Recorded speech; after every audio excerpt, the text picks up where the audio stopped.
We are live. Good morning, Mayor Bailey, county and city councilors, members of staff, and those of you fortunate enough to be watching us at home.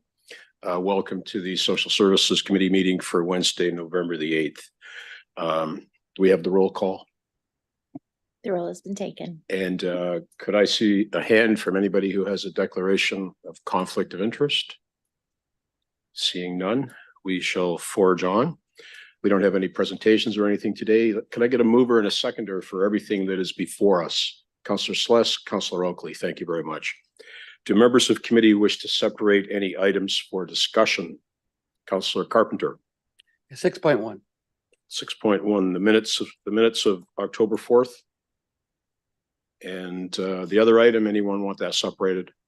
6.1 is a service agreement, I believe, is it not? Oh, yeah. 6.1 is the minutes, I believe.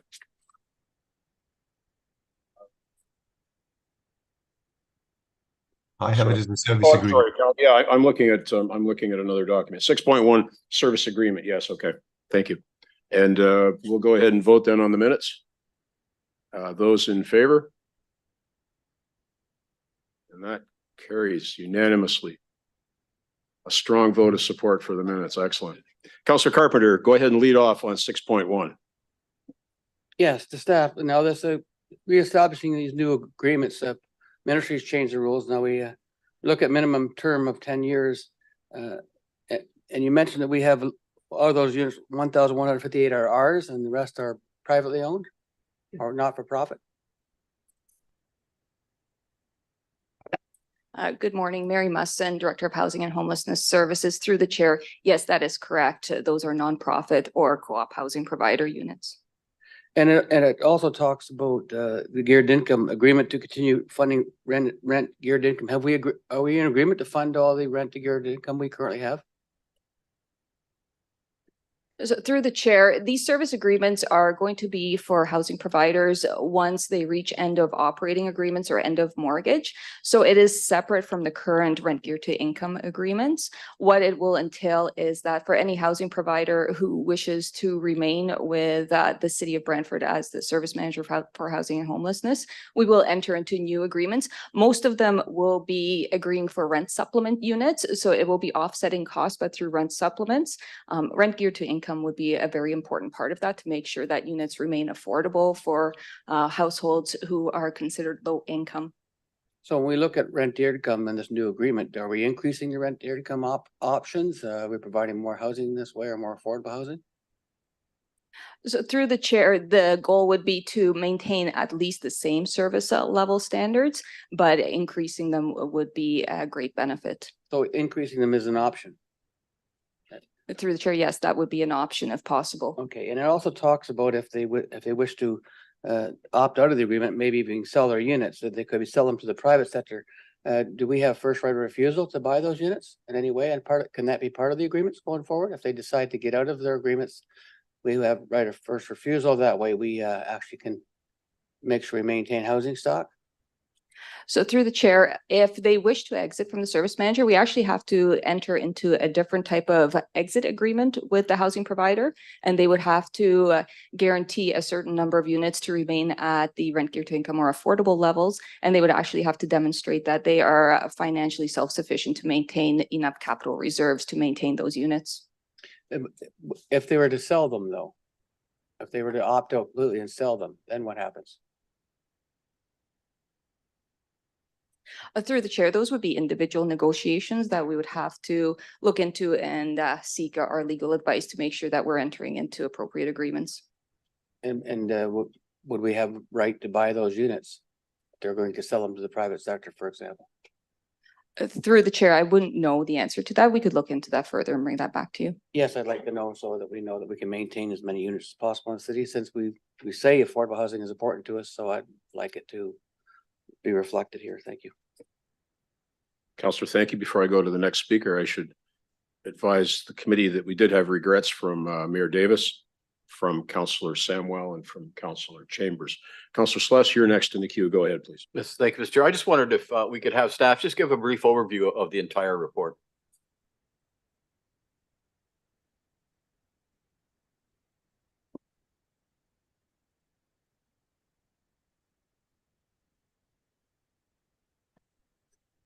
Through the chair, Katie Moss, Manager of Housing Programs.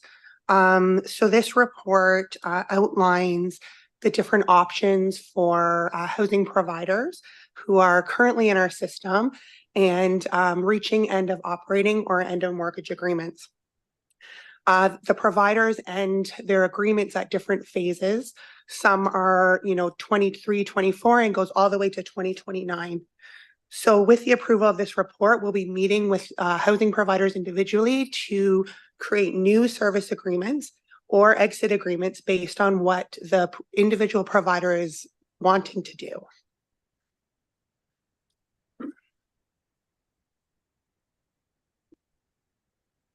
Okay, thank you. And if somebody's exiting, how do we replace what they're exiting with?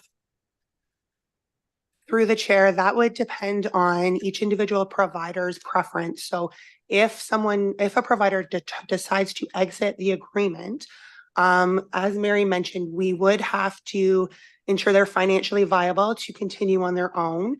And they would have to agree to still provide a certain level of affordable housing within their units. How many units depends on the negotiation we determine with each individual provider.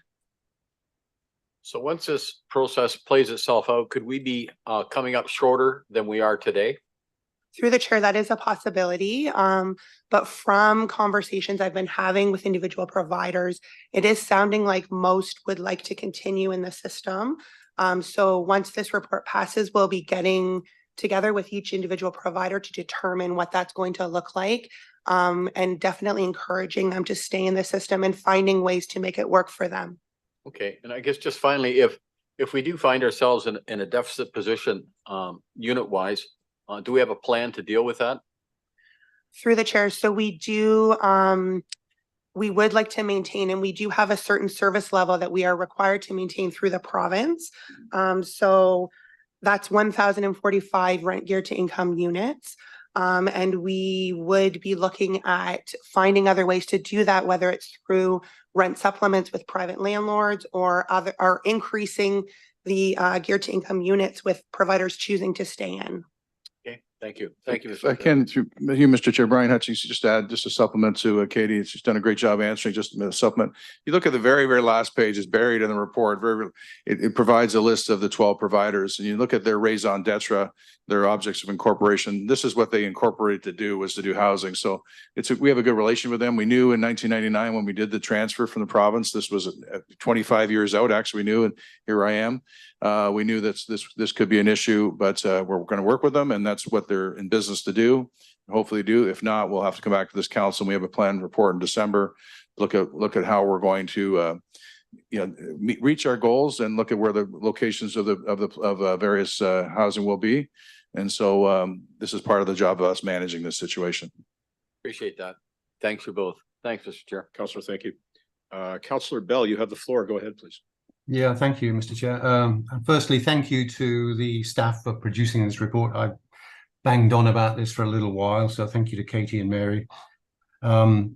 It clearly shows how important this element of affordable housing is to our overall affordable housing plans. And it's almost 50% of the stock is in the hands of people who are not directly working in the county. So I have a couple of questions and then a request. My first question is, are these units equally as affordable as our own stock of affordable housing? Question one.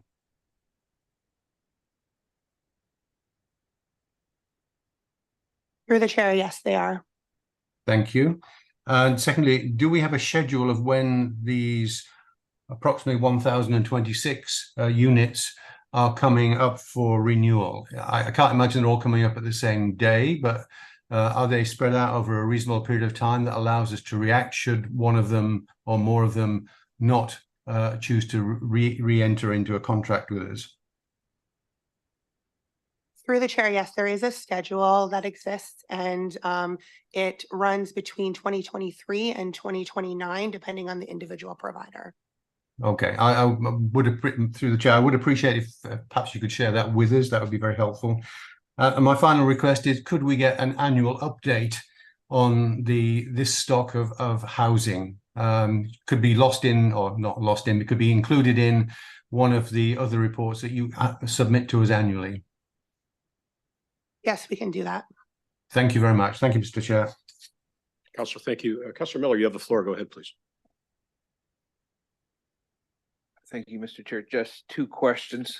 First one, in the report, it says Kochi probably won't be enough dollars to fund these new agreements. At this point in time, do we know where the extra dollars would come from?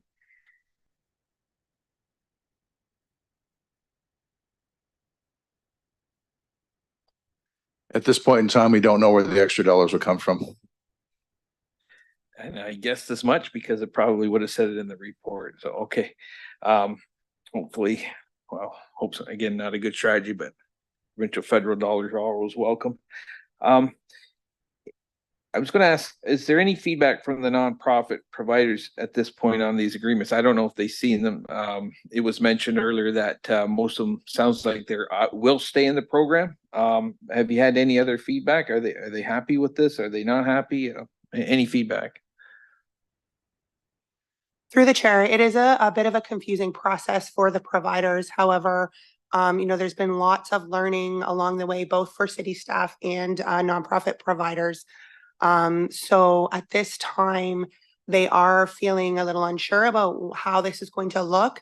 However, the feedback has been that they're interested in continuing to provide affordable housing for the community. And so our next steps will be meeting with each provider to determine what that looks like for them. Okay, thank you. Yeah, because as we discussed If I here. could just add to that, Councillor Miller, if I sorry. could, just, we are one person on this list. We won't reveal that right now, but just for instance, there's one organization we're dealing with who's looking at expanding. So it's not just about getting out. We are, Katie's job and Mary's job is going out and working with them, and we're going to bring a report in December on that, how we might help some of these organizations expand. And to Councillor Bell has been talking about this for a number of months, how we leverage the not-for-profit sector. So we are having extensive discussions with one organization on this list to expand, not just get out. Yeah, and Mr. Chair, I like that idea. As you pointed out, staff member Katie pointed out, there is some confusion, but at the end of the day, I'm hoping, or I would trust that staff would work with these providers, because as you've heard around the table today, and everybody agrees, we need these units. We don't want to lose any units. So whatever staff can do to keep them in the program, we strongly encourage it. So thank you, Mr. Chair. Councillor, thank you. I do have a question since I see nobody else in the queue. Provincial landlord tenant legislation, does it apply to RGI? Through the chair, yes, the Residential Tenancies Act does govern any of the units that have a lease agreement. So tenants would be protected to continue to pay their rent indefinitely, barring some of the regulations that allow eviction. Through the chair, that is correct. However, there might be a loss of subsidy. Right. Okay. Thank you very much. Any additional comments or questions, folks? I don't see any. So if the clerk could take us to the vote, please. All those in favor? And that carries. Thank you very much. As I said earlier, we have no presentations, no delegations, no notices of motions, and we have no resolutions. So we are done, folks. Thank you for your participation today, and we'll see you next month.